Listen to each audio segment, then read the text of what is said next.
The 48 laws of power. آج ہم علم کی باتیں میں دا 48 لاز آف پاور میں سے لا نمبر 15 ڈسکس کر رہے ہیں. ساتھیوں رائٹر کہتا ہے کرش یور اینیمی ٹوٹلی، یعنی اپنے دشمن کو مکمل طور پر کرش کر دیں. ساتھیوں یہ ایک بڑا ڈینجرس لا ہے. ہم اس کی سیویرٹی کو، اس کی شدت کو کم کرنے کے لیے ہم اس کا کمپیریزن سیرہ یعنی نبی صلی اللہ علیہ وآلہ وسلم کی سیرہ مبارکہ سے بیان کرتے چلے جائیں گے. مثلا پہلا پوائنٹ یہ ہے کہ رائٹر کہتا ہے کہ لیو نو روم فار ریونج. بھائی دشمن کو ایسے مکائیں، ایسے ختم کریں، ایسے تلف کریں، دشمن کو ایسے تباہ کریں کہ لیو نو روم فار ریونج، کہ ریونج انتقام لینے کی کوئی جگہ باقی نہ بچے، کوئی صورت باقی نہ بچے. ٹھیک، یہ بات ہو گئی. لیکن اب آتے ہیں اسلام کی طرف. نبی صلی اللہ علیہ وآلہ وسلم کی حیات مبارکہ کی طرف آئیں. نبی صلی اللہ علیہ وآلہ وسلم کے سگے چچا حضرت حمزہ رضی اللہ تعالیٰ عنہ جو کمانڈر تھے جنگ بدر میں نا. ٹھیک، تو جنگ احد میں کیا ہوا کہ جنگ احد میں ان کو شہید کیا گیا، اور جس وحشی نے ان کو شہید کیا، نیزہ مارا تھا، نبی پاک صلی اللہ علیہ وآلہ وسلم نے اس وحشی کو بھی معاف کر دیا. ہند یا ہندا جس نے اس کو حکم دیا تھا اس کو بھی معاف کر دیا.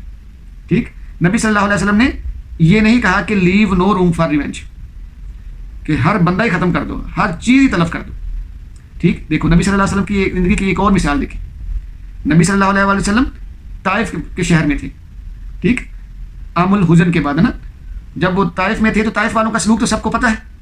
طائف والوں نے نبی صلی اللہ علیہ وسلم کے پیچھے اوباش لڑکوں کو لگا دیا. انہوں نے پتھر مار مار کر نبی صلی اللہ علیہ وسلم کو لہو لہان کر دیا. تو نبی صلی اللہ علیہ وسلم نے کیا کیا؟ فرشتے کے جواب میں بھی آپ نے یہ کہا کہ نہیں، ان کی نسلوں میں وہ ہوں گے جو اسلام کی خدمت کریں گے، ہے نا. تو نبی صلی اللہ علیہ وسلم نے ریونج کی کوئی بات نہیں کی. اسی طرح فتح مکہ دیکھیں، فتح مکہ میں آپ صلی اللہ علیہ وسلم نے عام معافی کا اعلان کر دیا تھا. تو یہ دیکھیں ساتھیوں، جو ٹرو ایسنس آف پاور ہے نا، اب ہمیں کمپیریزن سے پتہ چلے گا کہ وہ ٹرو پاور کیا شے ہے. اصل پاور کیا چیز ہوتی ہے؟ اصل پاور ہے دلوں پہ حکمرانی کرنا. اصل پاور ہے لوگوں کے دلوں پہ راج کرنا، سوچوں پہ راج کرنا.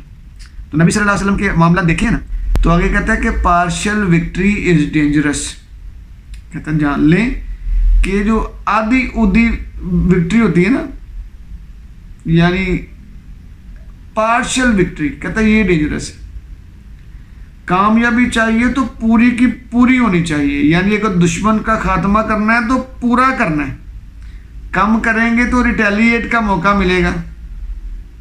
ٹھیک ہے نا. بھائی جس بندے کا آپ نے نقصان کیا ہے، آج آپ کا وار چل گیا ہے، ٹھیک ہے، تو کیا کل کو آپ کو واپس چھوڑے گا؟ وہ کبھی نہیں چھوڑے گا. جب اس کو موقع ملے گا تو وہ نہیں چھوڑے گا.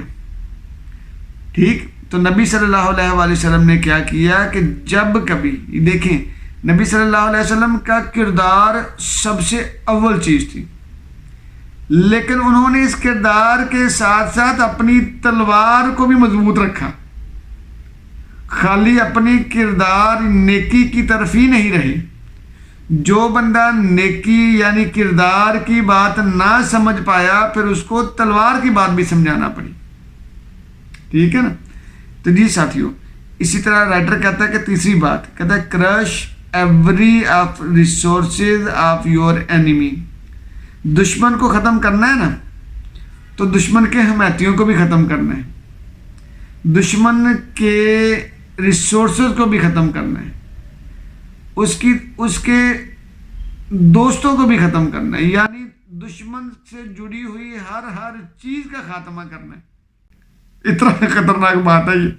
ٹھیک، تو رائٹر کہتا ہے کہ جب کبھی دشمن سے پالا پڑے اور اس کو ختم کرنے لگیں تو بھیا آپ نے اس کو ملیہ میٹ کر کے رکھ دینا.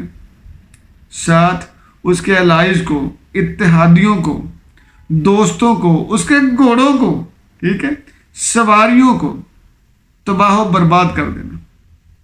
ٹھیک ہے. لیں جی آگے دیکھیں. رائٹر کہتا ہے کہ بی ڈیسائزو اینڈ روتھ لیس. ڈیسائزو ہو جائیں اور روتھ لیس، بے رحم ہو جائیں.